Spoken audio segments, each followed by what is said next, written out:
Now, the federal government has projected that 33 states and the Federal Capital Territory would experience varying degrees of flooding this year as it unveiled the 2025 annual flood outlook. The report identified over 1,200 communities in 176 local government areas as high flood risk zones.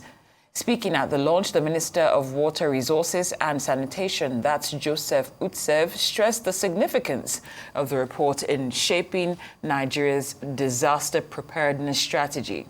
According to the minister, sea level rise and tidal surges will also lead to coastal and riverine flooding in states such as Bayelsa, Cross River, Delta, Lagos, Ogun, Rivers, and Ondo, noting that these events not only threaten communities, but also entire ecosystems. Arise News analyst Dayo Sobowale joins us now to look at this vital piece of information and measures needed to prevent tragedy across the 33 states mentioned in the outlook.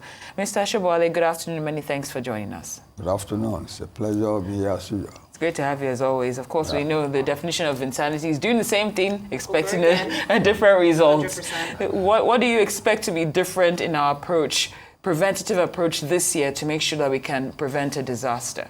Well, invariably, the disaster will happen.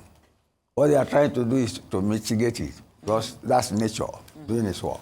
In fact, on my way here, I read an article in which somebody said that we are specialized in managing the effect of these flood flows, but we know the solution, we have never done it. You remember the Lagido Dam? We have always been mentioning it here.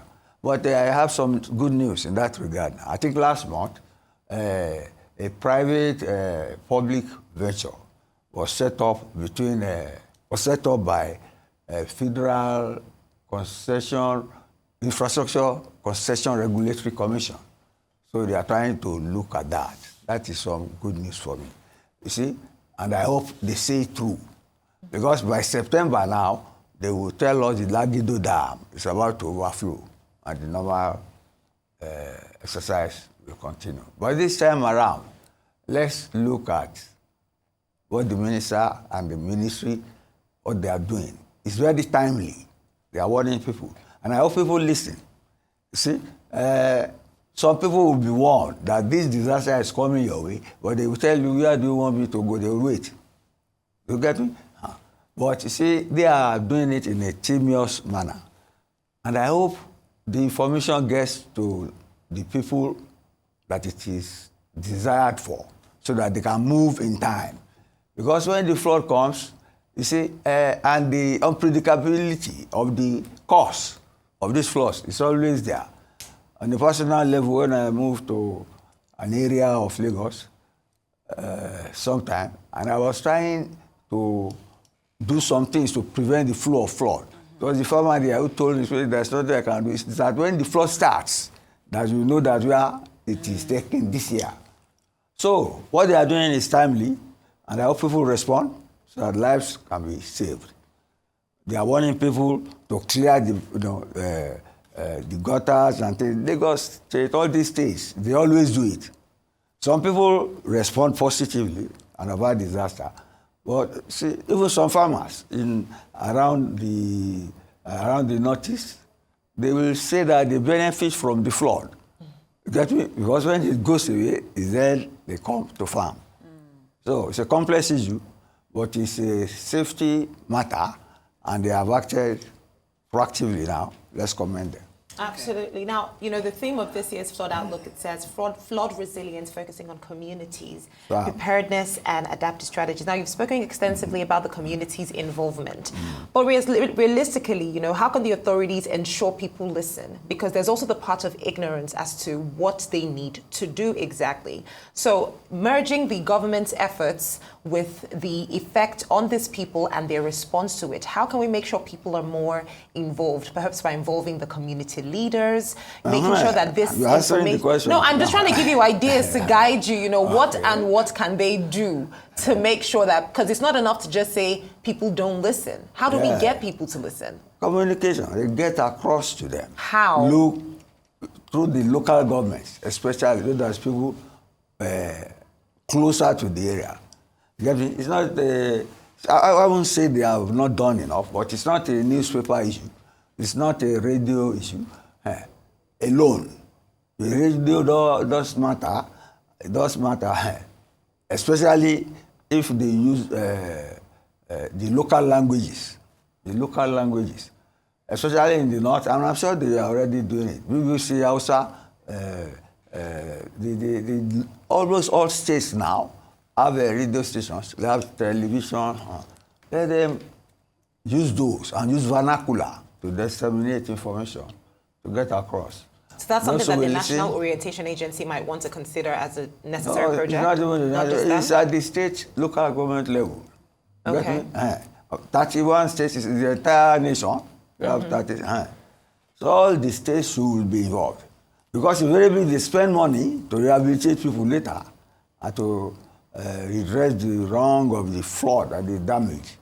But the communication is vital so that they can rescue people and mitigate the disaster and include people in enjoying life generally. Let's leave it at that. Communication is key. Yes. But like you said, this can be prevented. We're just trying to mitigate the effects. Yes. I hope I'm not misquoting you. Great. Climate. Of course. Yeah, climate change. Now, what specific infrastructure investments do we need to have in place? What should be prioritized in these 33 states to ensure that we can mitigate the food impact especially? Let's build Lagido. Lagido, the flood from Cameroon comes through Bayelsa, through Rivanaja and Benny, and empties into the Atlantic Ocean from Bayelsa State. All those states involved. You see, that is what I've just mentioned, the Infrastructure Regulatory Commission.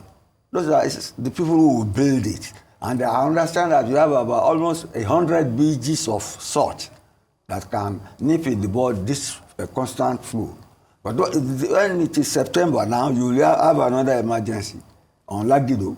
I'm happy and I want to encourage them to speed up whatever they have to do on Lagido so that you can hold the water and help us to generate electricity for these states they are mentioning about and do irrigation. Yes, that is it. Okay. I'm happy with the infrastructure regulatory initiative. Yeah. So I just want you to expand on that, assessing government initiatives and what they've done in the past to prevent these issues. Aside from the announcement that is being given, what other initiatives would you say they've put in place to I wouldn't say prevent, but minimize the impact of these floods? And that's what we have been discussing. Alert people. The first thing is to alert people to get out of the way of danger.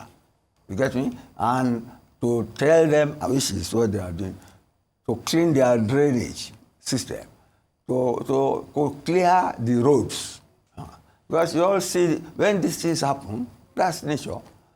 Nature takes its course, in spite of the technology, in spite of meteorology, and all the warnings. But is it up to the people to clean their drainage? I mean, we know that, for instance, a state like Lagos has a very worrisome drainage problem. So is it up to the people to clean their own drainage systems? Isn't that like a fundamental problem with a lot of our cities in Nigeria? Depends on magnitude, size. We are talking of hygiene now. That's why it is sanitation minister that is doing it. That's on the minuscule level. You get me? Clearing drainages is the work of government. The work of local government, Ministry of Works, this alert is for all of them. And you see they are doing it, but I'm saying that they should make sure the communication on the alertness gets to the people who should get out of the way of the floods. That's all. Where do they go? Let me talk about the inclusivity aspect, and I'll explain it in a moment. Yeah. How are vulnerable populations, especially those in informal settlements, how are they being factored into this evacuation and resettlement planning? That is what I've told you, that local communication, vernacular. You get me? See, they can use drones, you can use helicopters, you get me, to site areas which are on the path of the flood and warn them in time, not after the flood. Mostly, see, people have commended them for their alertness. Yes, but you see, Okay.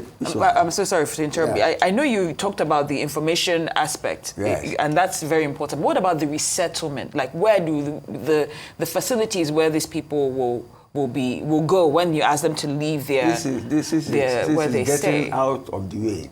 You get me? It's government who will direct them. It's not that emergency. It's not like a fire disaster or fighting. But this is natural, and they know the things causing the flood. If you go to some parts of Nigeria, we see bridges during dry season. People will be trading under the bridges because the water is not there. But then when the water comes, you see that those who build the bridges are not fools. You get me? So the alert must be such that it reaches people in time, not a matter of, and the disaster will still happen. Some people, the emergency evacuation should be put in place too. And I understand they have always done that, but mine is that they should have nipped in the bud years ago. Certain dams should have been put in place. And I'm happy they are certain about it. So let's leave it at that. All right. Yeah. Well, what else? Mr. Dayo, thank you so much for joining us on Newsday.